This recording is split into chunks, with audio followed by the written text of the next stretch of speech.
us today, Robin Fiedler and Sarah Schroth. And we are talking, Robin, this morning about a family focus program. Is that the name of it? That's correct. Family Focus is the name of our program. We are a grant-funded program.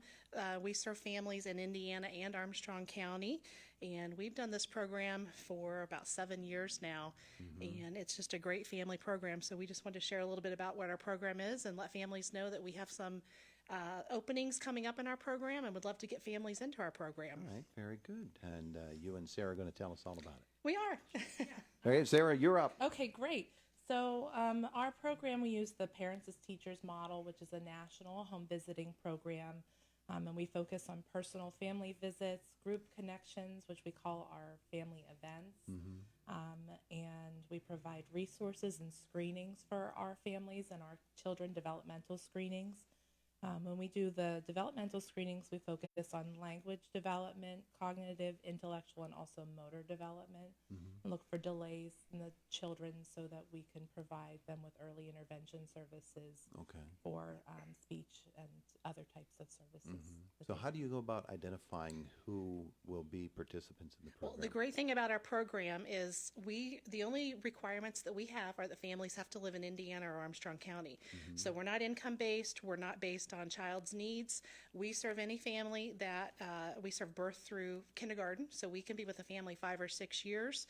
And as long as we have openings, we get families in. So like I said, the only guidelines are you must live in Indiana or Armstrong County, and we come into your home on average about twice a month and provide the visits, as Sarah mentioned, the things we discussed during our visits to the families. We have monthly group connections that we invite the families to, as well as we try to encourage them to attend the community events that are going on, letting families know about those. So that is the great thing about our program. There's no specific guidelines other than you live in one of these two counties. So. Yeah, and for somebody that wants to become involved, then it's not, they don't need to be referenced or referred by somebody? No, they do not. They can just call the intermediate unit. We will leave that phone number with you guys, but they can just call the intermediate unit, ask to speak to someone in the Family Focus program, and one of the home visitors there will call them back, and we get them signed up pretty quickly once we have openings. So I'm sure that since the program has been in place for a few years, you've got some stories, some success stories. We do. We do. We have a lot of families that through providing community resources to them, they've been able to go from maybe living in housing to purchasing a home of their own. We assist families with getting their GEDs if they do not have their GED. And so we've had families that have been able to gain valuable employment that maybe they didn't have employment before. The great thing about our program is that we can just provide so many community resources to the families and try to assist them with whatever they might need help with. And if we can't help them, gearing them towards the right department that can assist them. So. And it sounds like, Sarah, there's really not a typical type of situation that is involved here. That it could be really anything. Yeah, really. We serve a variety of families. Some of the families that we work with have 5, 6 children, or sometimes we go into a home with one child. And every situation is different. Sometimes we have working parents, so we work around their schedules, or we have stay-at-home parents who are home with their kiddos every day. We work with the kindergartners. We'll go in after they're done with school or on days off. So every family is unique. Yeah. I'm guessing there are a few families as well where you're dealing with grandparents caring for their children as their primary caregiver.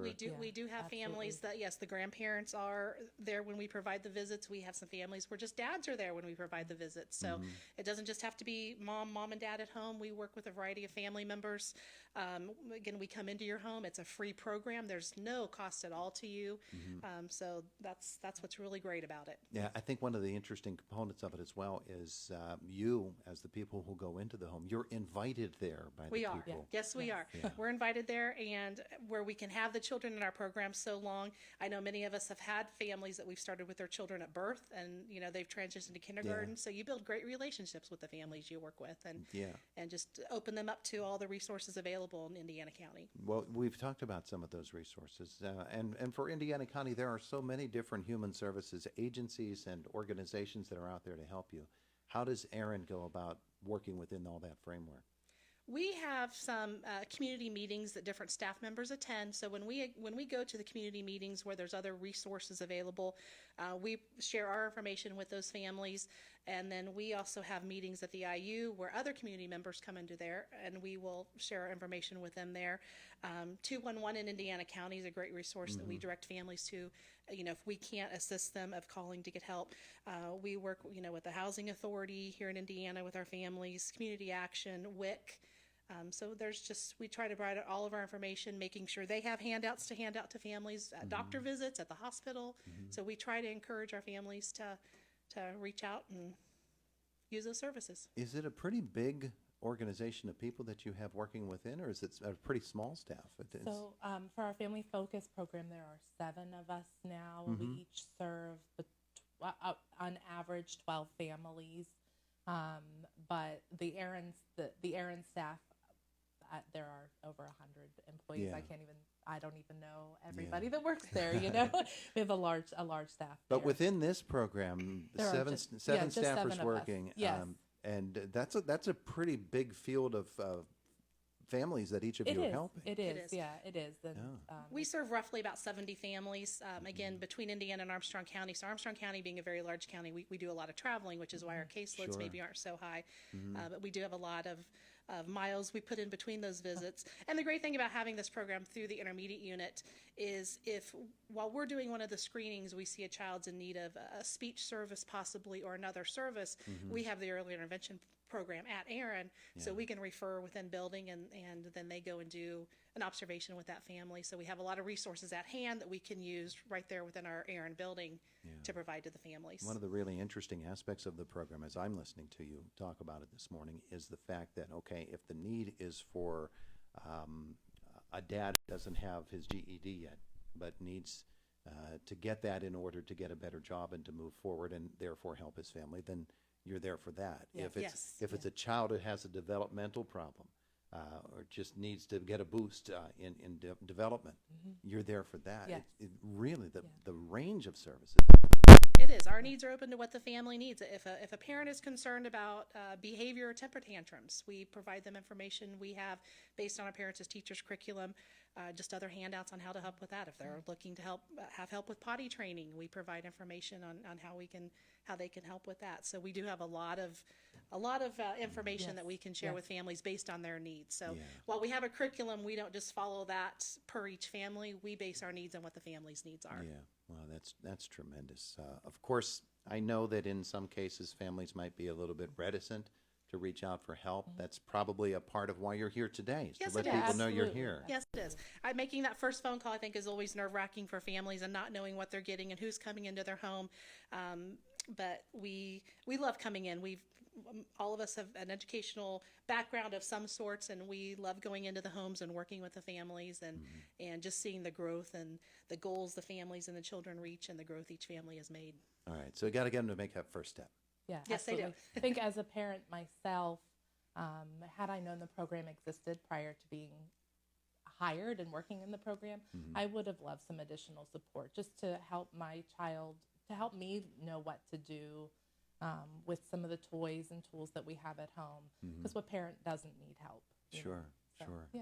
Yeah, it's really learning on the job. It's the most important job we Yes, get, but we all have to absolutely. learn It's it on our own. the hardest job. It is. Yeah. It is. Yeah, Helping absolutely. parents realize that those early years are the most important years of a child's life, and that they can teach their children what they need to before they start school is very important. All right, so give us the pitch here, because there might be somebody out there right now listening that says, it sounds like they're doing some good work, but I don't know. Maybe I don't want to get involved, and that's really the wrong approach. So what is the pitch for them? Give us a call. One of us will be happy to come out and talk with you, share information about our program, provide you some more handouts, brochures on what we actually do. And, if you don't want to do the program, that's fine. If you would like to get in the program, we have several openings that will be coming up. Like I said, everything is free. There's no cost to you. We bring books into your home and leave books with your child pretty much on every visit. We bring educational toys into your home that we use with your child. So there's no downfall to this program. I can't think of any downfall at all to our program. This Saturday we're going to be at the Family Fun Fest at the Indiana Mall. We'll have a Okay. table set up there from 10 until 3. So if anybody's at the Indiana Mall and is interested in more information about our program, we're very happy to talk to you, give you one of our brochures on how to contact us. But come look for us at the Family Fun Fest. That's a great idea because, that way, if you are sort of shy about it, Right. there's a table right there. There's people stopping by. You can stop by. You can learn. You can talk with folks and learn more about the program. I like that. Right. We also have a Great idea. Facebook page, so families can check out our information at our Facebook page. Some of our great events we have that parents would love is, for example, we had a Christmas party this past December, and Santa Claus was there at our party, so each family was able to take a picture with Santa, make crafts, cookies. So we are able to do a lot of fun things like that with our program. Terrific. Terrific. All right. What's the name of the Facebook page? Family Focus at ARIN IU. Family Focus at ARIN IU. Yes. Beautiful. Yes. Ladies, thank you so much for coming Thank in to you. tell us Come about see it. us Saturday at the Indiana Mall. Yes, There you go. please. The Family Focus program from ARIN Intermediate Unit. It's the voice of Indiana County, WCCS AM 1160 and 101.1 FM. Boy, we talked right up